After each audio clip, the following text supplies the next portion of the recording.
Bonjour, lors de cette vidéo, nous allons nous occuper du mode de réglage. Donc en fait, nous aimerions, sur notre graphe 7 ici, là, quand nous sommes à cette étape, nous aimerions appuyer sur un bouton, un commutateur, et faire fonctionner les différents commutateurs et faire fonctionner les différents moteurs, nos différents convoyeurs. Alors, je vous fais voir ici la page, on aimerait être sur cette page ici, cette vue, réglage. Si on est ici, un commutateur on-off marche arrêt pour alimenter ou pas, par exemple, le convoyeur A, convoyeur B. En fait, on va se limiter à 3 parce que c'est répétitif. Convoyeur A, convoyeur B et chargement C. Alors, avant de mettre les commutateurs, il faudrait quand même un petit peu modifier nos pages IHM. C'est-à-dire ici, qu'on appuie sur réglage, il faudrait qu'on passe à cette vue. Ça se fait tout seul, mais nous, dans notre graphe 7, il faudrait que le bit manu soit activé. Alors c'est ce qu'on va faire. Donc on va ici en réglage. Ici, on va dans événements. Alors il y a déjà un événement que nous a mis Factory, nous a mis TIA Portal. Donc c'est-à-dire au moment de relâcher, on passe à la vue réglage. On va faire presser et le bit manu. Alors on va faire une mise à 1, on va changer un petit peu, mise à 1, et le bit manu. Alors manu il apparaît pas, je rappelle, il faut aller le chercher dans les variables API, ici. On va chercher manu, ici il est là, et après ça va faire le lien entre l'API et l'IHM. Manu, et au moment de relâcher, on va ajouter une fonction, et là on va faire mise à 0, il n'y est pas, ou c'est RAZ bit, donc de manu. Voilà. Donc, ensuite, une fois qu'on est dans le mode de réglage, donc là, il aura mis le bit manu 1. Donc, déjà, le retour, on va mettre retour, on va écrire en français au lieu de back. Le retour, on peut ajouter notre bit init. Là, on est ici, on appuie sur retour, on revient à l'étape initiale et on active le bit init pour que la réceptivité soit vraie et revenir à l'étape 30. Donc on y va. On va faire retour et init du coup. Et alors init, même principe, on va faire ici mise à 1. Donc de notre init, on va le chercher. Init ici. Voilà. Et relâcher. On va mettre RAZ du bit, pareil, init. Voilà. Donc mode de réglage, ici on va le changer, mode de réglage. Ça va être mieux. Ici. Alors ensuite, qu'est-ce qu'on pourrait faire d'autre? On va, là c'est pas mal, on va attaquer directement le commutateur. Si, avant de faire le commutateur, on va déclarer différents bits. Donc le bit, la touche, on va l'appeler convoyeur A manu, l'autre bit convoyeur B manu et charge C manu. Donc, ce qu'on aimerait que ça fonctionne, on aimerait avoir, c'est-à-dire si je suis à l'étape 33 et que j'appuie sur le bit convoyeur manu, le convoyeur A manu, on active le convoyeur A. Alors, on va déclarer les variables déjà. Donc on va sur l'automate, on va ici dans variable API et on y va. Donc on va aller en bas. Donc c'est M8, le bit suivant qui est libre, M86. Donc là c'est, on l'appelait conv A. On va en faire 3. Conv A. Mon clavier, qu'est-ce qu'il me fait? Conv A. Conv A. Conv A manu. Voilà. On va marquer un commentaire, un convoyeur A. Convoyeur A en mode manuel ou réglage. En mode manuel. Ensuite, on va faire un copier-coller. Voilà. Ici, coller. Et on va faire, là c'est le convoyeur B. Et là, on va faire que 3 hein, parce que c'est répétitif. Après, on pourrait les faire sur tous les autres actionneurs. Donc ici, pareil, un copier-coller. Convoyeur B, Manu. Et charge C, Manu. Voilà.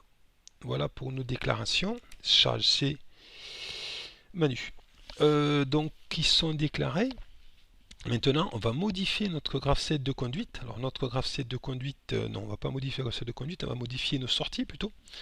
Nos sorties, ici. Donc là, à l'heure actuelle, notre convoyeur A fonctionne à l'étape 2 du graph-set de production normale ou à l'étape 3 du graph-set de production normale.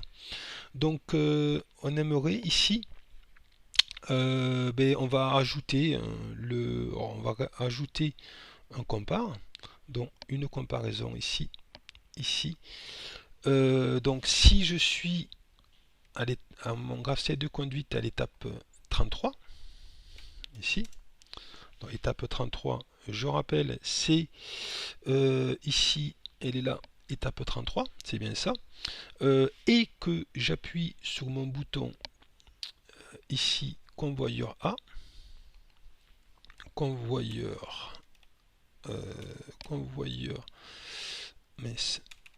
conv A Manu, alors je vais activer mon convoyeur A. Je clique ici, on l'a déjà vu, je vais là-haut. Allez, je vais faire les deux autres, même principe, je prends un bloc compare, je suis à mon étape 33 du graph-set de conduite, le mot MW30, j'ajoute ici, hop là, j'ajoute ici mon bit convoyeur B Manu, que je viens de créer, et je remonte là-haut, et on finit pour le charge C, on n'en fait que 3, je vous ai dit, dans étape 33, ici j'ai mon graph-set de conduite, et là-haut, je remonte là, je vais jusqu'à là-haut. Voilà, donc on a fini pour la programmation, enfin normalement, hein, enfin, notre automate, maintenant on va faire pour la partie IHM. Alors, IHM, on est ici, mode de réglage. On va prendre un commutateur. Alors le commutateur, on ne l'avait pas vu. Le commutateur, il se trouve ici. C'est facile à se rappeler. Commutateur, là, on voit le logo de toute façon. Le petit symbole. Donc, le voilà le commutateur. Alors, le commutateur, on a toujours pareil, propriété. Là, dans l'événement, mais commutateur on aimerait quand il est à on aimerait que le bit convoyeur A soit activé, donc on va le chercher. Donc ici, on va le chercher, donc on va mettre mise à 1 plutôt. Alors commutateur on, alors c'est peut-être pas le meilleur, ouais non, ouais, il y a plusieurs solutions. On va faire, allez, on va faire celui-là. Commutateur on, alors on va mettre ici, donc mise à 1 du convoyeur A, donc il ne va pas nous le trouver, on va chercher dans les variables, conv A, ici, convoyeur A Manu, voilà, et A off, on va faire un RAZ, bien sûr, RAS du convoyeur A Manu. Convoyeur A Manu, voilà. Donc, qu'est-ce qu'on peut faire d'autre? Si on va dans l'attribut général, au lieu de on-off, on va marquer on marche, qui est en français, ça va être mieux, et arrêt ici. Voilà. Ensuite, on pourrait un petit peu peut-être améliorer les couleurs en fait. Voilà. Pour les couleurs, c'est dans l'affichage et dynamiser les couleurs et le clignotement. Donc on l'avait déjà vu. Je clique ici et alors c'est par rapport à la variable. Alors on va pas mettre convoyeur A Manu, on va mettre la variable convoyeur. Parce que on peut peut-être appuyer sur la touche convoyeur A Manu, mais notre convoyeur ne fonctionnera pas. Il faudrait être sûr qu'on est à l'étape 33. Donc ici, la variable, ça va être notre sortie. On va l'appeler convoyeur A. Alors, on va la chercher. C'est conv. On va voir si elle apparaît ici. Conv A, voilà. C'est notre sortie en fait.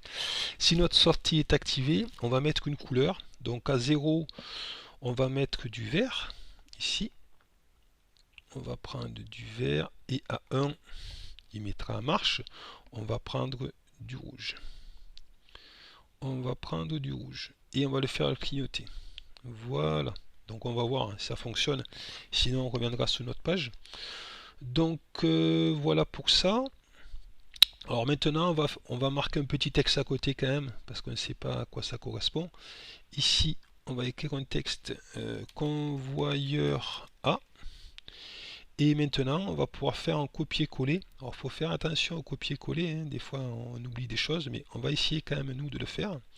Donc, copier, coller.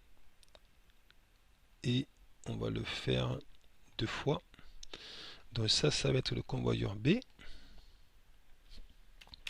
Convoyeur B. Hop là. Convoyeur B. J'ai du mal. Convoyeur B. Et ici, chargement C. Alors, il ne faut pas oublier de changer les variables, sinon on va avoir des soucis. Alors, ici, ça va être lié par rapport à... Ben là, ça va être le convoyeur B. Est-ce qu'il nous le prendra? Convoyeur B, il ne le veut pas. On va le chercher, comme d'habitude. Convoyeur B. Ensuite, il faut qu'on clique sur événement. Donc ici, c'est convoyeur A. Convoyeur A, on transforme en convoyeur B. Ici, il y était déjà. Ici, convoyeur B. Ici, normalement, on a fait le tour. Bon, on verra lors des essais. Et après, chargement C. Donc, on y va. Ici, chargement C, événement. Ici, chargement C. On va le chercher. Donc, non, il n'apparaît pas là. On va le chercher. Chargement dans ces variables API ici. C'est une habitude. Chargement C manu. Voilà, c'est celui-là. Et ici, chargement C, normalement, il va nous le retrouver. Chargement C manu. Qu'on oublie celui-là, et c'est chargement C. Voilà, c'est du copier-coller, c'est bien et pas bien, des fois ça, voilà, on oublie des choses. Donc, variable API, ici, charge C, le voilà. Donc maintenant, ben, on va passer au test. On va lancer Factory.io. Nous voilà donc avec Factory.io lancé. Alors on va faire les tests. On va lancer le mode réglage. Et là, mode de réglage, le convoyeur C tourne. Alors on va voir, il y a une erreur. Donc on va modifier, on va voir ce qui se passe.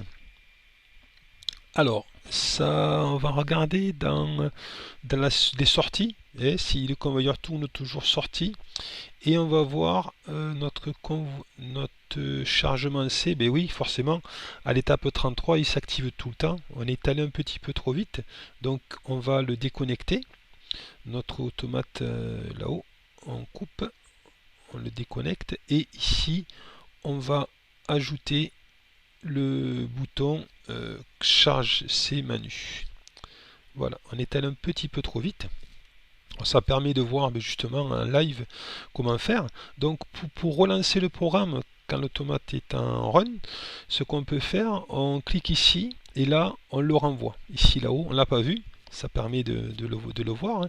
Hein. Chargé dans l'appareil et on va voir si ça fonctionne. Donc on le transfère en simulation toujours, il s'est arrêté. Et on va refaire le test. Hein. On va voir un petit peu si ça fonctionne. Donc ici, on lance le mode réglage. Là, le convoyeur se met pas en route. Parfait. On va ajouter des palettes sur... on va ajouter des palettes. Alors les palettes ici, montrer, on va mettre les palettes ici. Voilà. Donc, on revient ici. Donc on va lancer convoyeur A. Le convoyeur A tourne, c'est parfait. Convoyeur B, il tourne, c'est parfait. Et charge C, on ne le voit pas, alors on va l'avancer jusqu'au bout. Chargement C, vous allez voir où il est. Il apparaît ici, chargement C. Voilà, c'est celui-là. Là. Bon, là, il faut mettre les deux pour le pousser. Donc, mais voilà, ça a l'air de fonctionner. On va, bien sûr, après, on peut lancer le cycle. Hein. Bien sûr, on va lancer le cycle. Là, il y a le capteur qui est enclenché. Voilà, donc on y va. On lance la production, ça ne change rien, bien sûr, au fonctionnement. Hein. Je mets comme ça.